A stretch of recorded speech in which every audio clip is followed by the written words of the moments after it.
আসসালামু আলাইকুম। অস্ট্রেলিয়ার মাটিতে ডারউইন এবং ম্যাকাই এই দুইটা ভেন্যুতে বাংলাদেশ টেস্ট সিরিজটা খেলতে যাচ্ছে এবং ক্যাপ্টেন নাজমুল শান্তকে জিজ্ঞেস করেছিলেন প্রেস কনফারেন্সে সাংবাদিকরা যে এই দুইটা ভেন্যুর কন্ডিশন সম্পর্কে কতটুকু ডেটা বা কতটুকু পড়াশোনা তাদের কাছে আছে।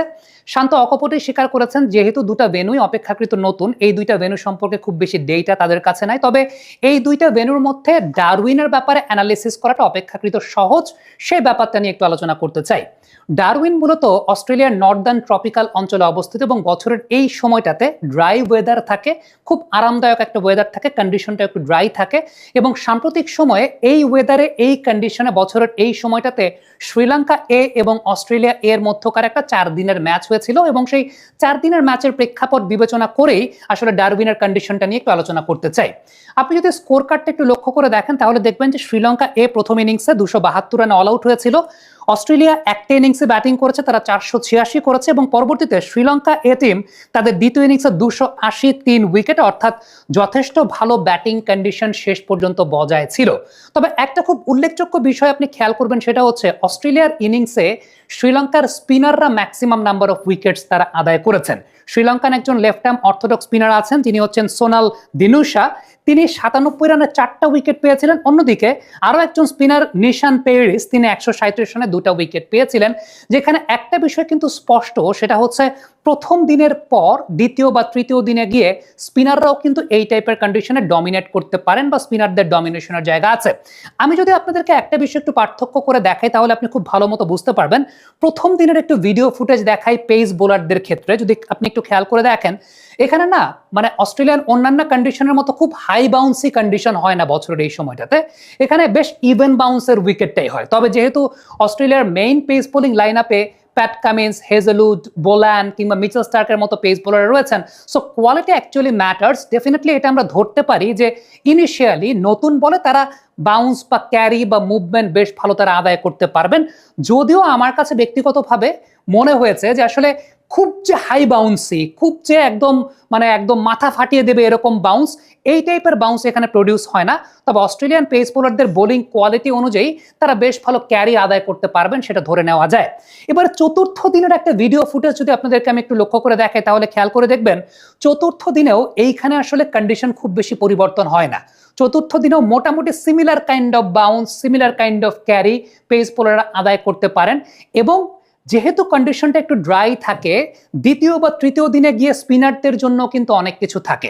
স্পিনাররা যদি কনসিস্টেন্ট থাকতে পারেন তাদের লাইন এবং লেন্থের ব্যাপারে, এই ভেন্যুতে স্পিনারদের সাকসেস রেটটা কিন্তু অস্ট্রেলিয়ার অন্য যে কোনো ভেন্যুর চাইতেও অনেক বেশি মাত্রায় আমরা দেখতে পেয়েছি। বিশেষ করে এই ম্যাচটাকে যদি আপনি একটু পর্যালোচনা করেন তাহলে দেখবেন Sri Lankan left arm orthodox spinner, যার কথাটা আমি একটু আগে বলছিলাম যে সোনাল দিনুশা, 97 রানে 4টা উইকেট পেয়েছেন। খুব বেশি টার্ন যে এখানে পাওয়া যায় বিষয়টা সেরকম না, এইখানে অনেক বেশি মাত্রায় ডিফেন্সিভ অ্যাটাকিং, অনেকটা মিক্সড কাইন্ড অফ লাইন বা লেন্থ মেনটেন করে, অনেক সময় অ্যাটাকিং লাইন বা লেন্থে মেনটেন করে বোলিং করে উইকেট পেয়েছেন, অনেক সময় একটু ধৈর্য ধরে ডিফেন্সিভ লাইন লেন্থ মেনটেন করে উইকেট পেয়েছেন। সো একটা মিক্স আপ, একটা মিক্সচার কাইন্ড অফ সিনারিও প্রয়োজন হয়।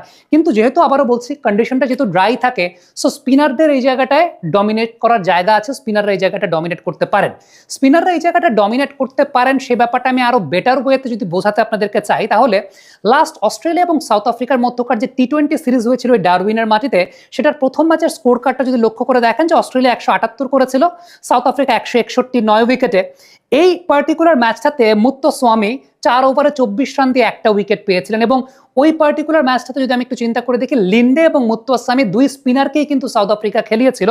লিন্ডে, মুত্তুস্বামী দুজনকেই দেখা গেছে ইনিশিয়াল স্টেজ থেকে বেশ ভালো পরীক্ষা তারা নিয়েছেন। হ্যাঁ, পেস বোলাররা সেই জায়গাটা ছিলেন, করবিন বস ছিলেন কিংবা মাপাখা, তাদের মধ্যেও স্পিনারদের আলাদা করে এক ধরনের প্রভাব বিস্তার করতে আমরা দেখতে পেয়েছি। ইভেন অ্যাডাম জ্যাম্পা এই ম্যাচটাতে 4 ওভার বল করে 33 রান দিয়ে 2টা উইকেট পেয়েছিলেন।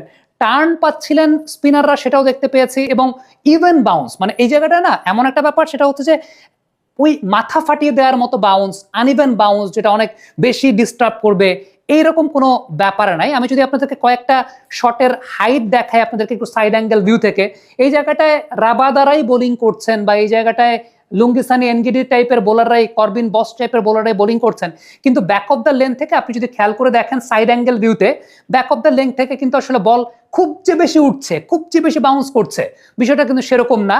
ইভেন বাউন্স সেই জায়গাটা দেখা যাচ্ছে। ইভেন ডেওয়েল ব্রেভিস একটা ম্যাচে বেশ ভালো করেছিলেন, সেই ম্যাচটাও যদি আমি একটু আপনাদেরকে দেখাই যে জশ হেজলউড বোলিং করছেন, বাট হাইটটা সাইড অ্যাঙ্গেল ভিউ থেকে যদি আপনি খেয়াল করে দেখেন তাহলে খুব বেশি হাইট, মানে ব্যাক অফ দ্য লেন্থের বল এমন না যে শোল্ডার হাইট ক্রস করে যাচ্ছে বা শোল্ডার হাইটের উপর দিয়ে যাচ্ছে, এরকম না, খুব ইভেন বাউন্স, বল ব্যাটে আসার মতো বাউন্স সেই জায়গাটায় তারা আদায় করতে পেরেছেন। সো ডারউইনের ম্যাচ আমার কাছে ব্যক্তিগতভাবে মনে হয় যেহেতু নর্দার্ন ট্রপিক্যাল অঞ্চল এবং বছরের এই সময়টা ড্রাই ওয়েদার, এখানে প্রপার ব্যাটিং কন্ডিশনটা থাকবে, ব্যাটিং কন্ডিশনটা বেটার থাকবে, যেটা 2 নাম্বার বা 3 নাম্বার দিনে গিয়ে স্পিনারদের জন্য কিছু একটা থাকবে সেই জায়গাটা, কন্ডিশনটা যেহেতু ড্রাই। তবে it depends on the quality of the Bangladeshi batters, যে আসলে অস্ট্রেলিয়ান ওই কোয়ালিটির বোলারদেরকে তারা কিভাবে ফেস করবেন। এখন আপনি যদি বলেন যে টিমে হেজলউড আছেন, বোল্যান্ডের মতো বোলার আছেন, কামিন্সের মতো বোলার আছেন, তারা তো নর্মাল সারফেসেই একটু ক্যারি আদায় করতে পারেন। সো যেখানে আসলে একটু ইভেন কাইন্ড অফ সারফেস, কিছুটা মুভমেন্ট তো থাকবে, কিছুটা ক্যারি তো থাকবে, সেটা আপনাকে মেনে নিতেই হবে। কিন্তু ওই যে অস্ট্রেলিয়ার অন্যান্য ভেন্যুর মতো যেখানে আসলে একদম মাথা ফাটানো বাউন্সার, মাথা ফাটানো হাইট, মাথা ফাটানো ক্যারি, সেরকম থাকবে না। বাট অস্ট্রেলিয়ান এই পেস বোলাররা তো অবশ্যই বাংলাদেশের ব্যাটসম্যানদেরকে একটা টাফ টাইম দেবে। তবে তার চাইতেও টাফ টাইম আমার কাছে মনে হয় বাংলাদেশের সেকেন্ড ইনিংসে বাংলাদেশ পাবে নেথান লায়নের কাছ থেকে, কারণ এই কন্ডিশনে উইকেট দ্বিতীয় বা তৃতীয় দিনে গিয়ে স্পিনারদের জন্য অনেকটা ফেভারেবল আচরণ করতে থাকে। সো বিষয়টা এরকম না যে এই ভেন্যুর ব্যাপারে খুব বেশি ডেটা নাই, ডেটা আছে, এবং সেই ডেটা অনুযায়ী আমার কাছে ব্যক্তিগতভাবে মনে হয় যে আপনি বেটার ব্যাটিং কন্ডিশন এখানে আসলে প্রত্যাশা করতে পারেন। এটা ডিপেন্ড করে অস্ট্রেলিয়ান বোলারদের বোলিং কোয়ালিটি, তারা আসলে কতটুকু বোলিং কোয়ালিটি দিয়ে বাংলাদেশকে আউটপ্লে করতেছে এবং বাংলাদেশের রিয়াকশনটা ইনটু দেয়ার ব্যাটিং। কারণ আমার কাছে ব্যক্তিগতভাবে মনে হয় যে ডারউইনে অলওয়েজ যা দেখেছি প্রপার বেশ ভালো ব্যাটিং কন্ডিশনই দেখতে পেয়েছি, ব্যাটিং কন্ডিশন বেশ ভালো, এবং সেই জায়গাটা ব্যাটসম্যান যদি চায়, আপনি ইন্টারন্যাশনাল ক্রিকেট খেলতে এসেছেন, আপনি কিছুটা বাউন্স, কিছুটা ক্যারি তো আপনাকে হজম করতে হবে আপনি যখন অস্ট্রেলিয়ার সঙ্গে খেলছেন। It depends on the technique of the Bangladeshi batters, তারা আসলে কতটুকু প্রপার টেকনিকে ব্যাটিং করতে পারেন। যদি সেটা করতে পারেন, আমার কাছে মনে হয় এই কন্ডিশনগুলোতে রান আছে, আপনি রান করতে পারবেন। কমেন্ট বক্সে আপনাদের মন্তব্য, মতামত জানতে চাই, লিখে পাঠাবেন।